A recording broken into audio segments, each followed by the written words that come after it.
Good Wednesday morning, everyone, and welcome into today's daily Bible reading for January the 3rd. Today we are reading together in Psalm 2. The second psalm is going to be our read for today. It is the second of two, what we might refer to as foundational psalms that really do a good job to set up the rest of the Psalter that is to follow, the rest of the 148 psalms. The first psalm really focusing on the individual and whether the individual is going to listen to reason and then or to reason and the wisdom of the Psalter. And then secondly, we see in this second psalm, we're going to notice it's more of a wide scope consideration. You know, are you going to be a part of those who submit to God and enjoy success and victory in his anointed king? Or are you going to be like the nations and rebel and endure punishment for it? So let's read here in Psalm number 2. Psalm number 2, the subheading is the coronation of the Son. And you might notice that there is nothing here that says who the author is, and yet someone suggests to you an author once we get done reading the psalm that is revealed to us in another text, not even in the Old Testament, but actually in the New Testament. So let's read here Psalm number 2, coronation of the Son. Why do the nations rage and the peoples plot in vain? The kings of the earth take their stand, and the rulers conspire together against Yahweh and his anointed one. Let's tear off their chains and throw their ropes off of us. But the one enthroned in heaven laughs. The Lord ridicules them. Then he speaks to them in his anger, excuse me, and he terrifies them in his wrath. This is Yahweh speaking. I have installed my king on Zion, my holy mountain. I will declare it Yahweh's decree. He said to me, You are my son. Today I have become your father. Ask of me, and I will make the nations your inheritance, and the ends of the earth your possession. You will break them with an iron scepter. You will shatter them like pottery. So now, kings, be wise. Receive instruction, you judges of the earth. Serve Yahweh with reverential awe, and rejoice with trembling. Pay homage to the Son, or he will be angry, and you will perish in your rebellion. For his anger may ignite at any moment, but all who take refuge in him are happy. Psalm number 2.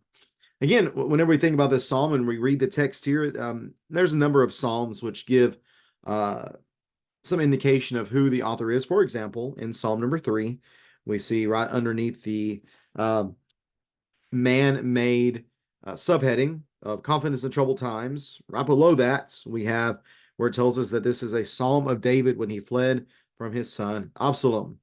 Well, we don't have that here in Psalm number 2, but we do have Acts chapter 4 and verse 25, right after Peter and John have been arrested and brought before the Sanhedrin, and they've been questioned and threatened and thrown out and told they need to stop speaking in the name of Jesus. Remember, they go back to their friends, they go back to the brothers and sisters in the Lord, and they have a very passionate and spirit-filled prayer. And what is said in that prayer, as it quotes here from Psalm number 2, is that these are the words spoken by the Holy Spirit through David.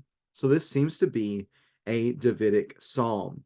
Many people believe that this psalm was read at the coronation of various kings, because, of course, kings, as we'll see here in a moment, are a sign of Yahweh's rule, specifically the kings of Israel. They were the ones who were to rule according to the will of Yahweh and according to the Torah, so that the people might stay in the way of Yahweh and might be blessed by their observance and application of the Torah. But this psalm begins with a question. Why do the nations rage and the peoples plot in vain? I think what's behind this is the idea of why would they do this which is useless? Why waste their time raging? Why waste their time plotting? All of it is in vain. The kings of the earth take their stand, and the rulers conspire together against Yahweh and his anointed one. And this is what they're saying. They're saying, let's tear off their chains and throw the ropes off of us. Because these chains and ropes, they are a sign of control and sovereignty and power over. But these things are exercised through his anointed one, Yahweh's agent of his rule.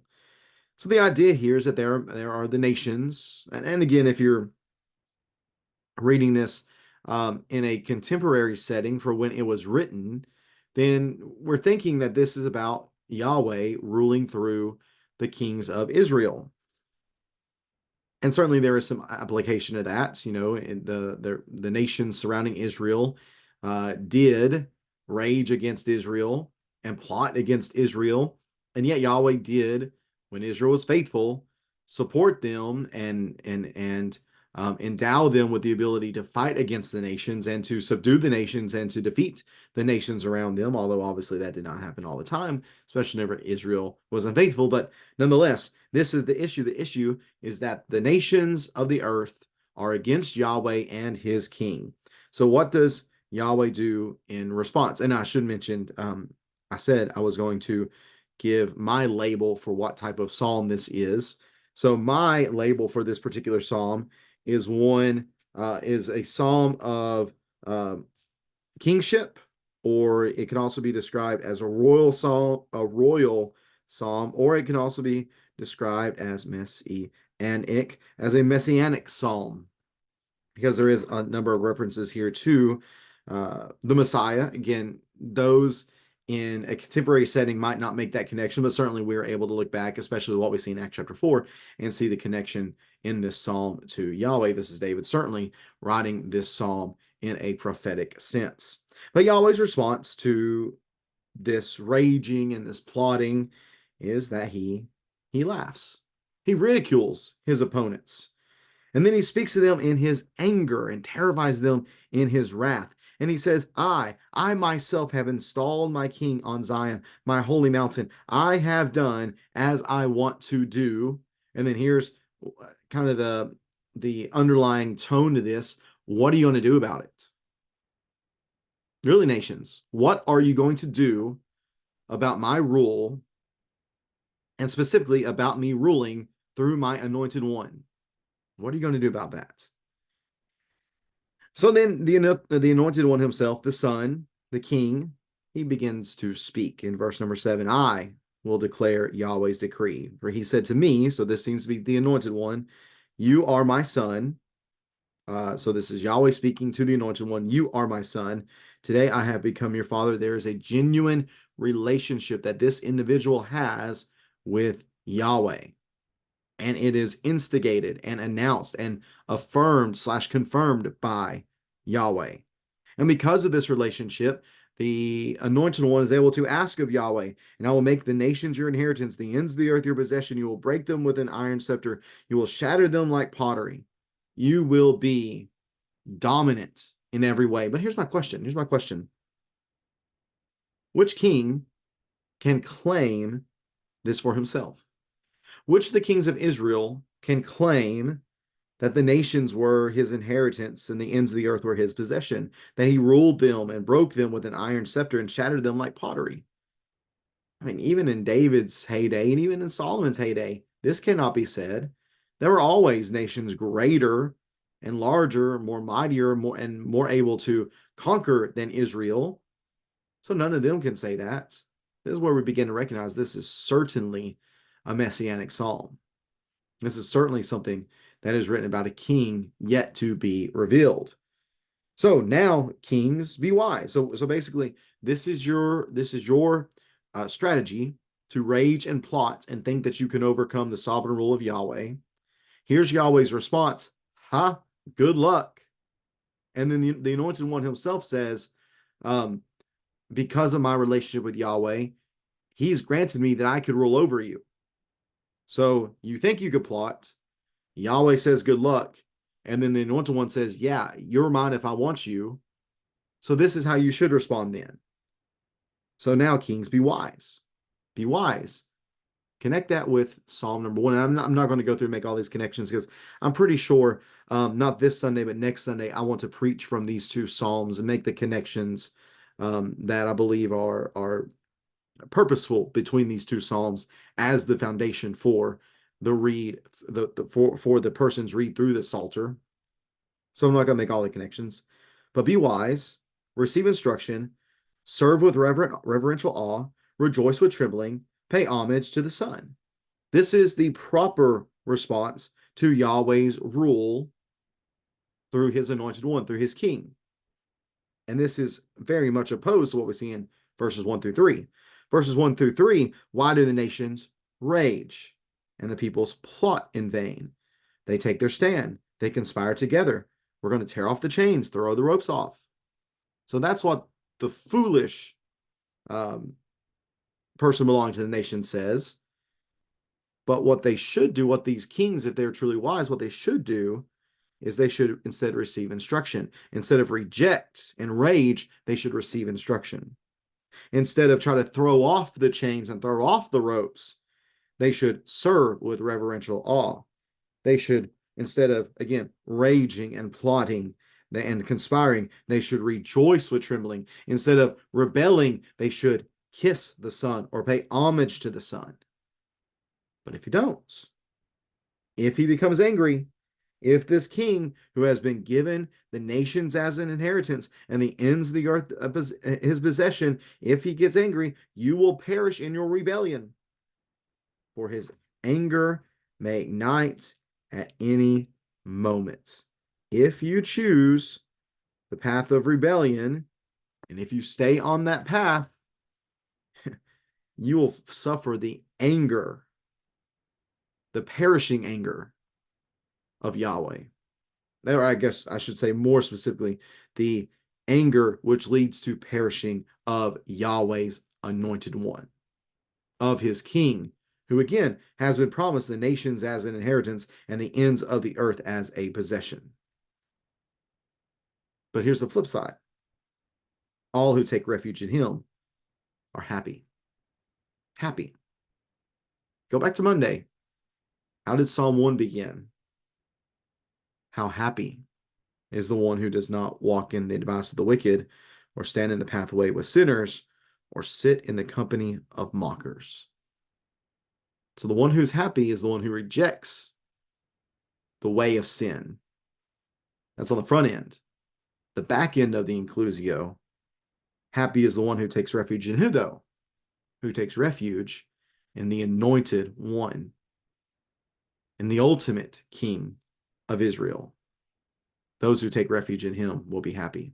So just like chapter 1, or excuse me, just like Psalm number 1 provides us with a choice, so does Psalm number 2, although it's on maybe a grander scale. It's more of a collective scale. Who are we going to be with? Are we going to be with the group who rages against the rule of Yahweh, who plots against the rule of Yahweh, who conspires against Yahweh? Or are we going to be those who submit to Yahweh's anointed king, who again receive instruction from Yahweh, who serve Yahweh with reverential awe, who rejoice with trembling, who are willing to kiss the king in showing homage? Who will we belong with? Who will we identify with? Again, the rebels or the ones who surrender and who serve the victorious king? That's a question only we can ask. And that's a question we actually answer every single day based upon the way we live. If we live in rebellion to Yahweh, and just like the text says, we will perish in our rebellion. But if we will submit to Yahweh, then we can find joy and happiness by taking refuge in him. If you have any questions about Psalm number 2, please feel free to leave that in the comment section below. And I do appreciate you taking some time read along with me today. I'll just add one more thing with you. If you want to do some kind of connecting of Bible verses, and one of the, I think, really just coincidental strings of text that go together really well, here with Psalm number 2 would be Isaiah 2, would be Daniel 2, would be Joel 2, and then Acts 2. If you have some time today and you really want to see a really cool connection of text, read here Psalm 2, and then go to Isaiah 2, read Daniel 2, Joel 2, and then Acts 2. And in doing so, I think you will see these texts, the first four, Isaiah, or excuse me, Psalm 2, Isaiah 2, Daniel 2, Joel 2, you'll see them in prophecy, and then you'll see them fulfilled in the really cool text that is Acts chapter 2, the day of Pentecost and Peter's great sermon. You will see everything that's talked about in these texts, Psalm 2, Isaiah 2, Daniel 2, and Joel 2, coming to fruition. Again, very, I think, just coincidental that they're all twos, either chapters or psalms, but just a really cool text for you to consider whenever you have some free time on your hands. Again, if you have any questions or comments, please feel free to leave that in the comment section below. Looking forward to seeing everybody tonight for our Bible study at 7 o'clock. Hope to see you then. We'll be continuing our study in the auditorium on the three views of the millennium. We'll be focusing a lot tonight, I believe, on post-millennialism, looking at the final of the three views that we've been considering. So hope that you'll be able to make it then, and we'll enjoy a good Bible study together. Please continue to pray for Seth and Hannah with the passing of Seth's papa yesterday. They were really close, and I know that he's really hurt by that loss, and just please continue to pray for them and hope that he will find healing and peace during this difficult time. Again, thanks for tuning in. We'll see you again on Friday as we read together from Psalm number 3. We will be reading on Friday, January 5th from Psalm number 3. Hope to see you then. Take care. God bless.